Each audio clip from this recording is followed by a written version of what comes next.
Bonjour à tous, on se retrouve donc pour un nouveau format au sein de la team BLB qui s'appelle Entre deux. Pendant la trêve, on est entre deux saisons justement, et nous on a voulu mettre en avant les joueuses et les clubs pendant cette période. Donc on va revenir avec les joueuses, notamment sur la saison passée, mais aussi sur la saison à venir. Et aujourd'hui j'ai la chance d'avoir avec moi Calice Lloyd, joueuse de Toulouse. Bonjour Calice, comment ça va? Bonjour à tous, très bien. Alors Calice, pour ceux qui ne te connaissent pas, tu as 33 ans, tu es originaire de Malmö, en Suède. Après une carrière universitaire au Texas, tu arrives notamment en Europe en 2013 et tu vas beaucoup voyager, puisque tu vas connaître en 2014, tu arrives en France et tu vas connaître plein de clubs en France, comme notamment Tarbes, Arras, Basketland, que j'ai mis juste là, et Charleville-Mézières. En 2018, C'est tu ça. repars ailleurs en Europe, puisque tu vas aller notamment en Italie et tu vas faire 2 ans en Ligue espagnole. Ensuite, en 2021, tu arrives à Toulouse. On a aussi pu te voir sous le maillot de la sélection de Suède. Tu as notamment disputé l'Euro 2019 et 2021 avec la Suède. Et tu me dis si je me trompe, mais c'était ta dernière compétition avec la sélection? Oui, c'est ça. Donc, effectivement, tu as pris ta retraite internationale depuis. On va commencer tout de suite par un coup d'œil dans le rétro. On appelle ça revenir un petit peu sur la saison qui s'est passée.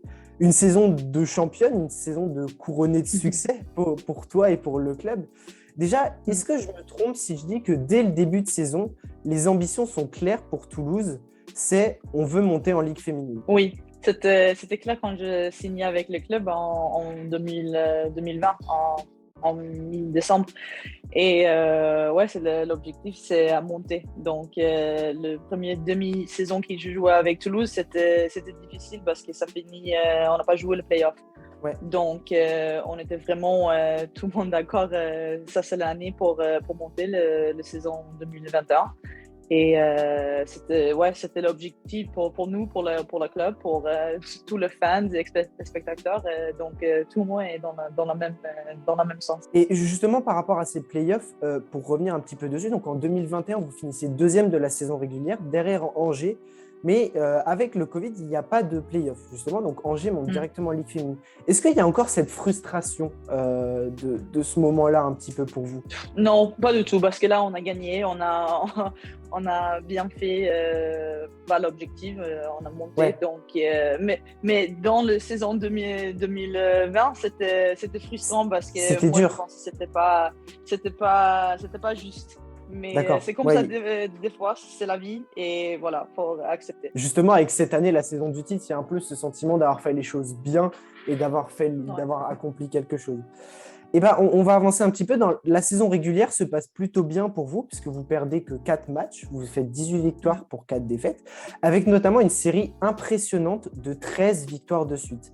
Moi, ce qui m'intéresse, c'est qu'est-ce qui se passe dans le vestiaire à ce moment-là? Est-ce que vous êtes confiante? Est-ce que vous vous dites vraiment, la LFB, ce n'est plus qu'un rêve, ça va sûrement arriver, on veut que ça arrive. Qu'est-ce qui se passe dans vos têtes à ce moment-là? Franchement, ça commençait un peu difficile pour nous parce qu'on a perdu 3 matchs presque affilés. Et l'objectif, c'est à monter. Et là, on est tous dans le question mark. On ne sait pas qu'est-ce qu'ils ont fait. Dans On a travaillé l'interrogation. tout le présent. Ouais, c'est ça. Et on ne sait pas qu'est-ce qui se passe. On travaille et on fait les choses bien, mais on n'arrive pas. C'est vraiment le match frustré. C'était le match à l'extérieur, donc on comprend. Mais quand même, on a pensé qu'on va gagner beaucoup de matchs cette saison-là. Et là, dans le vestiaire, on sait, il faut vraiment juste travailler, continuer dans le même sens, pas perdu la tête, la motivation et tout ça, et ça tombe. Finalement, on arrive dans le bon sens, on travaille, et quand on a trouvé le bon droit, on a continué jusqu'au fin.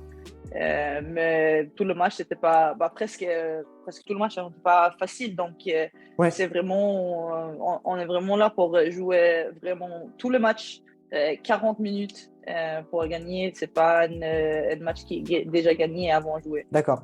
Et alors, justement, en play-off, donc vous finissez première de la saison régulière, vous arrivez en play-off. En play-off, vous ne perdez aucun match, mais par contre, de ce que j'ai ressenti un peu de l'extérieur, les matchs à l'extérieur sont un peu plus compliqués quand même. C'est un peu plus serré, c'est un peu plus tendu pour vous. Moi, ce que j'aimerais interroger, c'est le retour du public dans les salles. On en a parlé du Covid, là, le public est de retour. Est-ce que tu peux nous parler un petit peu du sentiment que vous avez ressenti quand le public toulousain est de retour un petit peu au Petit Palais et peut-être du supplément d'âme que ça peut vous donner? Bah, pour moi, c'était incroyable parce que moi, j'arrivais dans la saison qu'on n'a pas de Ouais, t'as pas personne connu dans la ça. salle. Non, donc tout le monde m'a parlé. À Toulouse, c'est une salle pleine, c'est incroyable l'ambiance. Et donc, moi, j'attends de la saison 2021 pour vraiment retrouver cette ambiance dans la salle. Ouais, cet Et engouement un petit peu. ouais, vraiment. Et presque premier match à domicile, les salles étaient pleines. Et donc, je dis, OK, ça va bien ici. Et c'est vraiment le sixième joueur dans le terrain. Il donne vraiment une bonne ambiance. Et chaque match à domicile, c'est plein et c'est plus plein. Et vraiment, c'est incroyable. Ouais. Donc, c'est vraiment une grosse expérience. Et je suis très contente à jouer à Toulouse avec 7 spectateurs. D'ailleurs, l'apogée, c'était un petit peu, d'ailleurs, j'ai le t-shirt ici, c'était un peu la Ouais. finale. La finale où, moi, je me rappelle, la salle était complètement pleine, il y avait de Ah oui. l'ambiance, il faisait très chaud parce qu'il y avait du monde. Et Ah ouais, grave. il y avait des gens qui devaient même rester debout derrière les paniers parce qu'il n'y avait plus de place. Et Ouais. sur le terrain, à ce moment-là, est-ce qu'il y a un peu de stress quand même par rapport à ce public-là? Ou est-ce que vous dites, c'est comme d'habitude, on sait qu'ils sont là pour nous aider et on va faire le job? Non, pas stressé, pas du tout, hein, parce que là, tous les publics, ils sont là pour nous, pour encourager, pour vraiment donner toutes les choses pour nous, pour gagner le match. Donc, moi, je suis très contente et ça sentir vraiment extraordinaire dans le terrain quand tu as joué, quand tu marquais et Ouais. qu'on en a fait une bonne défensive. Et vraiment, tous les publics, ils sont vraiment enthousiastes. Et justement, sur cette finale, est-ce que c'était un peu une surprise de retrouver l'équipe de la tronche en face? Oui, après, un playoff, c'est jamais fait avant. Donc, c'est Ouais. vraiment l'équipe qui voulait batailler le plus, qui a vraiment un objectif, qui voulait pas perdu, qui voulait pas lâcher. Donc, je pense que c'était vraiment une bonne finale contre la tranche. C'était quand même serré et Ouais. c'était deux bons matchs, vraiment. Et d'ailleurs, Ouais. le match retour s'est joué dans une ambiance un peu particulière. Vous avez joué à la patinoire de Grenoble. Est-ce que tu peux nous Mm. parler un peu de cette ambiance? Parce que c'est quand même très différent de jouer dans un gymnase et de jouer dans une patinoire qui a été aménagée pour l'occasion. Ouais, donc franchement, j'ai déjà joué dans une patinoire en Suède avec D'accord. l'équipe de Suède. Donc, ouais, donc l'expérience à jouer en patinoire, c'est pas nouveau, mais quand même l'ambiance parce que ça change vraiment quand tu joues à la salle de la tronche normale et la Ouais. tronche à Grenoble. Donc aussi c'est une finale, donc c'est vraiment extraordinaire. Tu sens c'est extraordinaire dans la salle, tous les spectateurs, c'est vraiment quelque chose, ouais, dingue. Ouais, et du coup, j'insiste un peu plus sur ce public. On sait que le public de la tronche il y avait quand même du monde dans la salle même à domicile. Il y avait beaucoup de monde, il y avait beaucoup de ferveur. Il y a eu beaucoup de monde aussi pour la finale. Est-ce que de par cette ambiance et de par le monde qui cette fois est contre vous, est-ce qu'il y a du stress cette fois? Et de vous dire aussi, il faut finir le travail. Ouais, Parce que donc je pense que le stress, c'est pas parce que ça fait le salle était plein. Moi, je pense que ouais, le stress, c'est vraiment, on est vraiment là. On est vraiment dans le dernier moment dans la saison.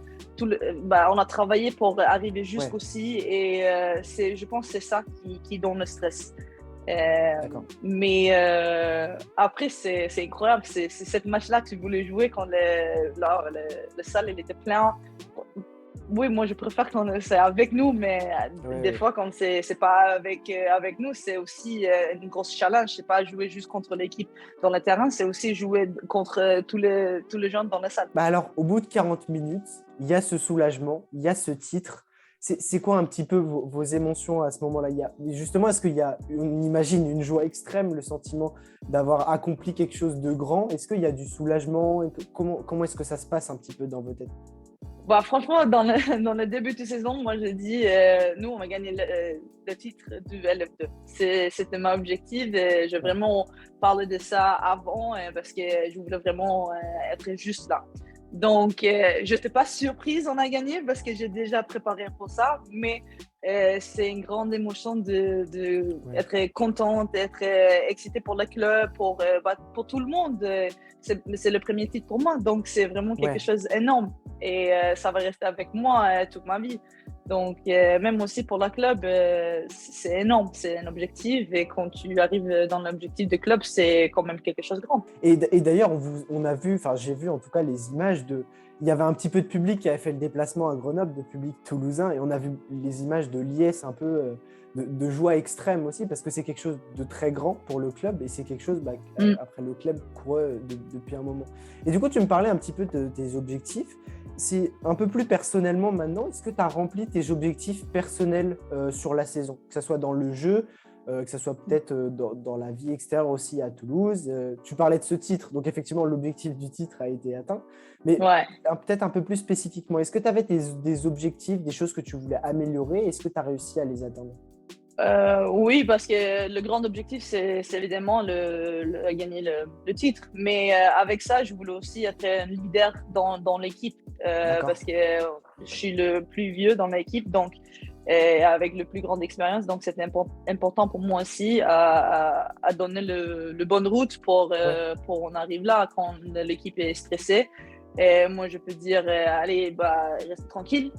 Moi, je prends le sac à dos et moi je vais dans le bon sens. Vous accompagnez moi avec cette route Ouais. et restez tranquille. Faites juste le travail on a déjà fait dans toutes les saisons. On fait rien de nouveau. Donc c'est juste cet confort et aussi Mm. ouais, le stress ça me dérange pas. Ouais. Prendre de grandes décisions, ça ne me dérange pas. Donc, je voulais vraiment le joueuse aussi, à ma coéquipière, grandir dans cette saison. Et je pense tout le monde à grandir, mais vraiment Ouais. grandir cette saison parce que c'est jamais facile à gagner un titre. Tout le monde sait, tu as des choses qui passent dans la saison et nous, on a vraiment être dur et être focus et on a fait le mauvais entraînement, on a fait du super bon entraînement, donc c'était vraiment rester concentré. Et du coup, j'imagine que c'est aussi un peu le rôle qu'avait Isabelle Strunk, qui était la capitaine de Ouais. l'équipe. Donc, j'imagine que du coup, dans le vestiaire, c'était vraiment toutes les deux qui utilisaient leur voix, qui motivaient un petit peu tout le monde. Et justement, ce rôle de leader dont tu parles. Ouais. Ouais, Isa est une capitaine incroyable parce que c'est elle qui dit les choses, qui prend le mot quand c'est vraiment important. Ouais, Tout le monde respecte elle parce qu'elle a aussi de grandes expériences. Elle est avec Toulouse depuis quelques années et ouais, elle aussi, elle sait qu'est-ce que tu as besoin de faire pour gagner un titre parce qu'elle a déjà quelques titres dans sa valise. Donc, ouais. c'est une très, très, très bonne capitaine. Et moi, je suis très Et, contente d'être avec elle dans cette position de leader dans l'équipe parce que moi, je pense qu'on est vraiment un peu yin-yang. On d'accord. complémente. Elle fait ça et moi, je fais ça. Donc, on est ensemble dans l'objectif. Dans ce rôle de leadership dont tu parles, moi, je me pose une question. Il y a quand même beaucoup de jeunes, les pépites, vous appelez ça à Toulouse, qui ont été intégrés à l'effectif. Est-ce qu'il y a un peu ce rôle, est-ce que tu t'es pas senti obligé, mais est-ce que tu voulais un peu ce rôle de transmettre aussi aux jeunes, de guider un peu plus aussi les jeunes dans leur formation, ou c'est quelque chose que tu gérais pas forcément trop? Non, bien sûr, ça aussi, c'est important quand tu es un leader dans l'équipe. C'est pas juste faire les choses dans le terrain, c'est aussi faire les choses après l'entraînement, ou avant l'entraînement, ou juste donner un petit mot, ou encourager, oui, vraiment, c'est toutes les choses. C'est pas Ouais, juste jouer le basket et faire les bonnes choses. C'est vraiment aussi aider tout le monde parce que si tout le monde grandir un peu plus, l'équipe grandir l'équipe et grandit. on est vraiment ouais, plus grande et plus mieux. Donc, moi, je pense que c'est super important quand tu es leader aussi. C'est pas juste une chose, c'est vraiment le collectif et aider le jeune parce que le jeune, c'est le nouvelle génération. Alors, on va continuer un peu plus sur cet aspect personnel. Est-ce que tu as un souvenir vraiment marquant sur cette saison? Alors, comme ça peut paraître un peu simple, donc je vais changer la question. Hormis le titre, est-ce que tu as peut-être un match, un souvenir sportif ou extra-sportif qui t'a vraiment marqué sur cette saison? Cette saison-là qui a passé, Ouais, cette saison-là, la saison du titre. euh, moi, je pense vraiment que c'est le dernier match parce que ouais, c'était pas facile pour nous en Ouais, extérieur. On n'a pas bien marqué le panier. C'était dur, on n'était vraiment pas l'équipe on a joué dans toute la saison, évidemment, parce que c'était à l'extérieur, c'était le dernier match de finale et l'autre équipe, ils n'ont rien à perdu. Donc, moi, je pensais on était un peu stressé dans le match. Et là, quand tu sens le match est fini, c'est vraiment le plus grand moment pour moi. Franchement, je peux pas dire notre match, franchement. Et à l'inverse, est-ce qu'il y a un moment, peut-être un mauvais souvenir que tu gardes de cette saison ou un moment qui t'a un peu déplu ou peut-être une blessure ou quelque chose du genre? Moi, je pense le match de Calais, le dernier match dans la saison, on perd en extérieur et voilà. C'est vraiment parce que on est fatigué dans la tête. On a gagné la saison régulière et on a lâché un peu trop.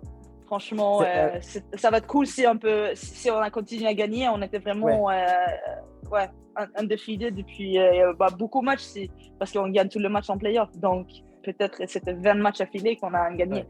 Donc, ça, c'est un peu plus le soutenir dans la saison. Pour expliquer du coup un petit peu aux gens qui n'ont pas forcément cette référence-là, en fait, vous faites votre série de 13 victoires de suite, notamment sur la phase retour. Et le dernier match de la saison, vous allez à Calais et vous perdez à Calais, il me semble, 2-3 points, quelque chose comme ça. Vous perdez de vraiment pas beaucoup en plus. Et du coup, ça brise un petit peu cette série-là. Mais en play-off, vous êtes resté aussi invaincu et ça s'est mieux passé. Moi, je pense notamment sur les playoffs, mais aussi sur la saison, avec les blessures et les départs qu'a connu un petit peu Toulouse, vous aviez au final un effectif un petit peu réduit. Et donc, il y a des matchs où tu t'es retrouvé personnellement à jouer 40-38 minutes. Je pense notamment au match retour de Montbrison, qui, moi, m'avait un peu marqué. Comment tenir cette cadence sur l'ensemble de la saison en jouant des matchs à 40 minutes et arriver à rester frais, notamment pour la finale contre la Tronche? Je pense en premier, on a un bon staff médical. Et après, Xavier, il est aussi bien à régler l'entraînement qui besoin d'un entraînement un peu plus, qui besoin du repos. Et on a travaillé comme ça toute la saison. Donc, c'était franchement rien à changer parce qu'on a joué le match de playoff, une match par semaine. Donc, on a presque la même planning dans toute la saison. Ouais. Donc, moi, je pense qu'on n'a pas beaucoup changé. On a juste adapté comme sentir et ça marchait toute la saison. Donc, c'est vraiment ça. On a trouvé une bonne sens à travailler. Donc, on a resté avec ça. Et est-ce que tu peux nous parler un petit peu de Xavier, donc, qui est le coach, et de ta relation un petit peu avec lui? Parce que du coup, tu l'as connu à Toulouse quand tu es arrivé la saison dernière. Lui aussi, ça fait longtemps qu'il est dans le club, un peu comme Isa. Est-ce que tu peux nous parler un peu de la relation que vous avez ensemble? C'est une bonne relation. Il est vraiment un player's coach. Il écoute qu'est-ce que les joueurs nous on a besoin. Donc, il s'adapte et aussi, il est vraiment bien. Il connaît tous les joueurs vraiment les détails.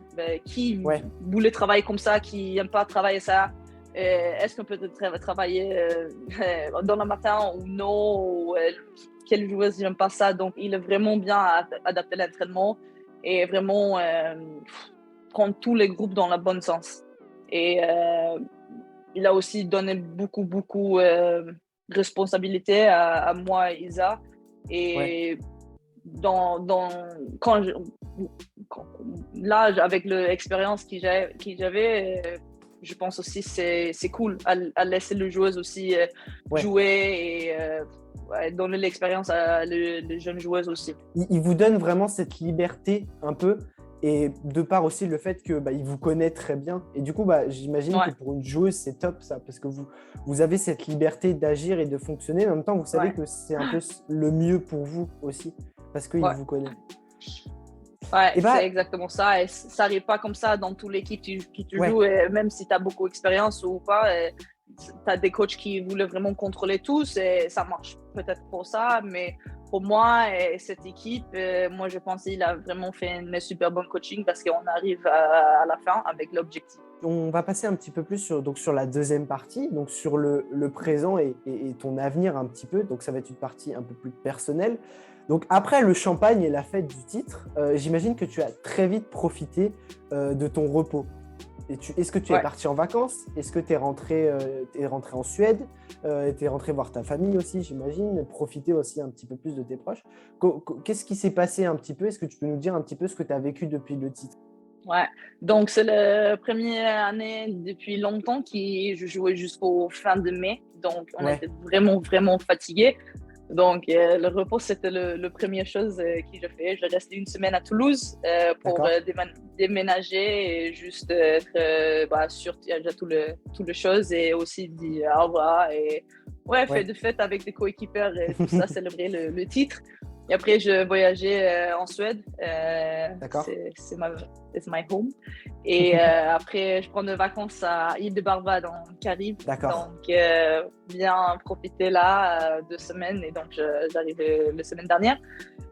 Donc là, ça commence l'entraînement pour la saison prochaine. Déjà? Bah oui, ça fait une mois, je n'ai pas, j'ai pas travaillé, je n'ai pas fait de workout, je n'ai pas courir, rien du tout. Vraiment, laisser ma corps complètement reposer. D'accord. Et du coup, qu'est-ce que c'est ton programme un petit peu pour l'été? Tu nous parles de la prépa physique un petit peu. Bah, comment est-ce que tu t'organises? Est-ce que tu touches un peu du ballon quand même? Est-ce que tu te concentres vraiment sur la préparation que physique? Comment est-ce que ça se passe un petit peu? Bah, normalement, je commence avec juste le prépa physique avec ma D'accord. préparateur. On fait 2, 3 semaines juste activer le corps et parler qu'est-ce qu'on va travailler cet été. Et après, je commence avec le cardio et aussi le basket. Mais le basket, c'est pas 1 heure et demie, c'est vraiment 45 minutes de travail, de skills. Et après, c'est plus physique parce que avec l'expérience que j'avais et qu'est-ce que j'ai besoin? J'ai besoin plus physique Ouais. pour être bien et être pas blessé dans les saisons. Donc, pour moi, c'est le plus important. Et est-ce que, quand même, donc à part cette partie un petit peu plus prépa physique qui, j'imagine, occupe beaucoup de ton temps, est-ce que tu arrives à faire autre chose un petit peu quand même à côté? Profiter des loisirs, profiter de ta famille? Comment est-ce que tu t'occupes un petit peu en dehors de cette prépa intense pour la saison prochaine? Ouais. Ouais, donc j'habite côté mer, donc je suis beaucoup là. Si je nage dans la mer ou si je suis juste dans le soleil, je suis voir les cafés avec des amis, mais aussi profite beaucoup avec ma famille et ma cousin. Et aussi fait des petits voyages jusqu'en Suède, à Malmö, Ouais. juste pour bouger un petit peu. Maintenant, on va s'attaquer un petit peu au futur. On a la chance d'avoir cette information puisque le club nous l'a communiqué. Tu vas annoncer que tu restes à Toulouse pour le plus grand bonheur des supporters. Est-ce que tu peux nous parler un petit peu de ce choix et nous expliquer pourquoi est-ce que tu décides de rester à Toulouse? Bon, c'était pas un choix très difficile parce que Ouais, pour moi, Toulouse, c'est ma deuxième maison. Franchement, le ville et les clubs, c'est vraiment, ça touche ma cœur. Et ouais, j'ai passé très, très, très bonne expérience là-bas. Et pourquoi jouer avec, pour moi, ma meilleure souvenir, meilleure équipe en Ligue 1. Et ouais, franchement, je jouais partout en France déjà. Donc, moi, je préfère jouer dans le sud parce que ça fait plus de soleil. Et aussi, le ville de Toulouse, c'est une ville incroyable. Donc, j'ai toutes les choses qui est très important pour moi. Une bonne ville, l'aéroport, ouais. un bon club, de bons projets dans le club aussi et voilà, de bonnes coéquipières. Donc, comme je dis, c'est pas un choix très C'était difficile. pas, c'était pas très compliqué. J'imagine aussi qu'il y a Non. un peu ce sentiment de vouloir un petit peu continuer l'aventure. Maintenant, tu as accompli ce que tu voulais. Il y a eu la montée en LFB avec Toulouse. J'imagine qu'après, il y a aussi ce sentiment de dire, bah, maintenant qu'on l'a fait, autant aller plus loin. Autant Mm. continuer aussi l'aventure en LFB avec l'équipe et continuer aussi de faire grandir le club. Bon, je pense là, cette chapitre de LF2, c'est fermé Ouais, et ça commence de nouvelles objectifs pour la Ligue 1. Et c'est aussi important à rester avec une corps de joueuses qui connaît comment ça ouais. marche à Toulouse, à TMB. Donc, ça c'est pour moi le premier objectif, c'est donner cette expérience, donner le esprit de Toulouse, de TMB. Ouais. Et pour, après des années, après des années, donner ça à les joueuses pour continuer l'objectif de TNB. Et bah justement, c'est quoi les objectifs du TMB la saison prochaine, selon Bah toi? ça, on n'a pas très discuté, mais c'est évidemment rester en Ligue 1, c'est clair, c'est le premier objectif. Ouais. Après, c'est pas jouer juste pour rester, c'est jouer pour faire quelque chose, pour dire Toulouse, on est là pour rester en Ligue 1. Hmm. Donc, on sait que ça va être quelque chose de très difficile, mais c'est aussi quelque chose qui est vraiment, on peut bien faire. Et donc, on a parlé des objectifs de Toulouse, quels sont tes objectifs personnels pour la saison prochaine? Est-ce que, voilà, un petit Je peu parce pense, que Vas-y, dis-moi. ouais, non, bon, je pense que le premier objectif, c'est être leader dans l'équipe. Pas D'accord. nécessaire, le premier leader, c'est juste aider l'équipe pour être dans le bon sens. Après, moi, je sais que c'est différent être meilleure marqueuse en Ligue 2 et être meilleure marqueuse en Ligue 1. C'est pas mon objectif. Le point, le rebond et tout ça, c'est pas mon objectif. C'était un objectif en Ligue 2 parce Ouais. que c'était nécessaire pour nous à gagner. Hmm. Mais en Ligue 2, c'était plus. En Ligue 1, cette année, c'est plus donner les choses qui l'équipe a besoin. Donc, je sais, c'est marquer un petit peu et aussi prendre le rebond, mais aussi c'est la responsabilité, le chose, ouais, jouer dans le bon sens. Et est-ce que tu penses qu'il y a, un gros gap de différence de niveau entre la LF2 et la Ligue 1? Oui, même Parce que c'est une question qu'on peut se poser quand notamment on voit que Angers, qui l'année dernière était en LF2, cette année a quand même fait les playoffs de LFB. Alors, ouais. l'effectif avait beaucoup changé, mais du coup, c'est une question qui peut se poser. Ouais. Bon, je pense, là, en premier, tu as le droit à 4 joueuses étrangères. En Ligue 2, c'est juste 2. Donc, déjà, ça D'accord. change l'effectif. Ça change, ouais. Ouais. Et tu as besoin aussi une bonne équipe, vraiment une équipe qui t'as tous les jeux, t'as un ou deux bonnes joueuses dans toutes les positions. T'as une équipe de 10, 12 joueuses. Et c'est pas vraiment comme ça en Ligue 2. Donc, vraiment l'équipe en premier, mais aussi jouer plus mature. On ne joue pas de transition quand on joue en Ligue 2. C'est beaucoup de transition et joue rapide en Ligue 2. En Ligue 1, c'est beaucoup demi-temps et vraiment on joue toute la play pour arriver dans une bonne panier. Donc, on a besoin plus agrandir dans le jeu. Et D'accord. aussi, je pense qu'on a besoin de travailler plus dans l'entraînement. Nous, on sait, on ne peut pas entraîner comme on a entraîné. Ouais. Ça va changer aussi. Mais on a besoin de ça. C'est juste comme ça. On s'adapte. On est en Ligue 1 maintenant. Donc, on peut changer aussi comment on travaille. Et est-ce qu'il y a une joueuse en particulier qui t'impressionne en LFB, si tu as pu suivre un petit peu cette année? Est-ce qu'il y a une joueuse qui est marquante peut-être pour toi par sa domination en Ligue féminine et de qui un peu tu peux peut-être t'inspirer pour la saison prochaine? Là, je jouais avec beaucoup de joueuses déjà et c'est une question dure. J'aime bien la joueuse du Montpellier, Hailey Peters. Elle est une joueuse très complète. Ouais. Et voilà, ça, pour moi, c'est une meilleure joueuse dans la ligue. D'accord. Et est-ce qu'il y a une joueuse que tu as hâte un petit peu d'affronter la saison prochaine? Peut-être Hailey Peters, justement, ou peut-être une autre équipe? Pas du tout. Pas du tout? Non, pas du tout. T'as peur de personne? Non, mais si tu peux arriver dans quelqu'un quand tu joues, ils ont déjà un avantage contre toi. Donc, non. Et si je ne vais pas donner. Et alors, du coup, juste un peu pour finir sur cette LFB, on sait que tu as pu connaître Elinelle Debrink en sélection nationale. Elle fait une saison absolument monumentale avec Bourges. Hein. Il y a le titre en Eurocup et il y a le titre en LFB. Est-ce que tu es un petit peu en contact avec elle? Est-ce que tu as pu, par exemple, parler un petit peu de sa saison, lui envoyer un petit message pour la féliciter ou des choses comme ça pour l'année prochaine?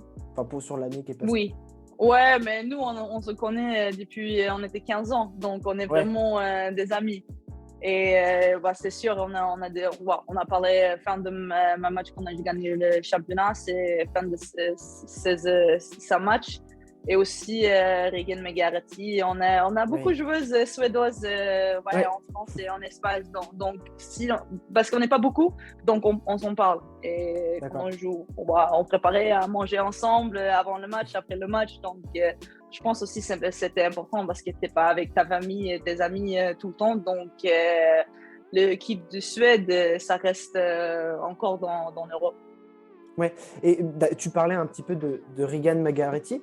Qu'est-ce que tu penses un petit peu de sa saison? On sait qu'elle était quand même dans les potentiels MVP de LFB. Elle fait une très très grosse saison.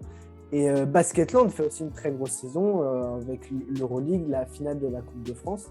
Et qu'est-ce que tu penses un petit peu de sa saison, si tu as pu suivre ça un petit peu de plus près ou voilà. En premier, je suis vraiment contente pour elle, pour cette saison, cette stat qu'elle fait cette saison. Parce que moi, je joue avec elle, qu'on en a juste sorti college en États-Unis. Donc, j'ai vu comment elle a grandi dans le jeu européen. Et c'est extraordinaire. Et moi, je sais, elle a beaucoup de choses à faire dans le futur. Elle va être une très, très grande joueuse. Et je suis là pour ça. Elle peut faire tout.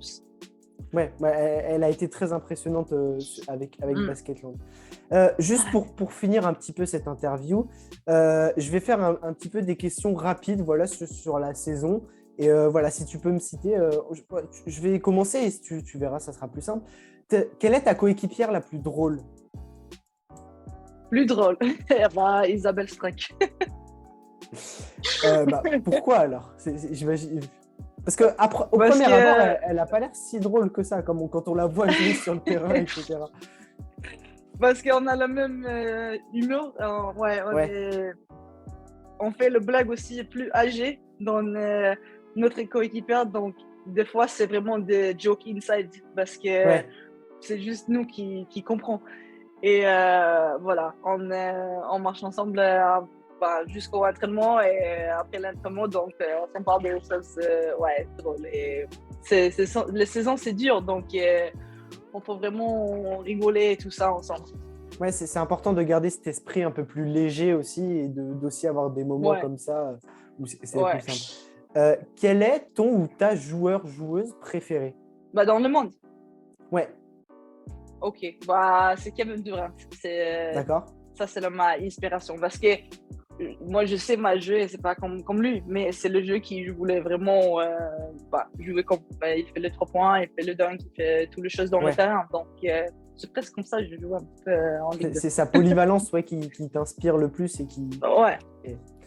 Alors, la joueuse avec qui tu as préféré jouer, pardon.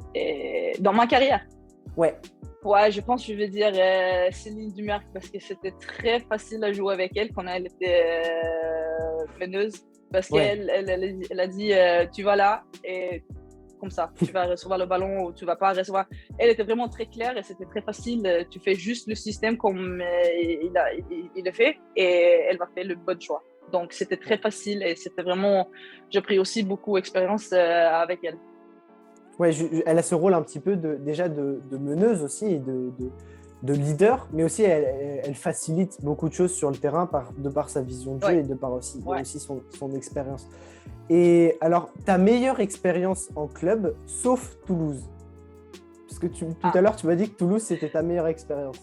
Moi, je pense que c'est en Italie, c'est avec l'équipe de GS Milano. On était 9e en fin de mi-saison et après on a recevoir le 8e place pour jouer le Coupe de Italie et on a gagné le quart de finale, vraiment un match dingue et après on a gagné même le semi-finale et c'était vraiment quelque chose qui n'était pas prévu, était même pas prévu, on joue le Coupe d'Italie donc l'expérience le play-off de Coupe d'Italie c'était incroyable aussi.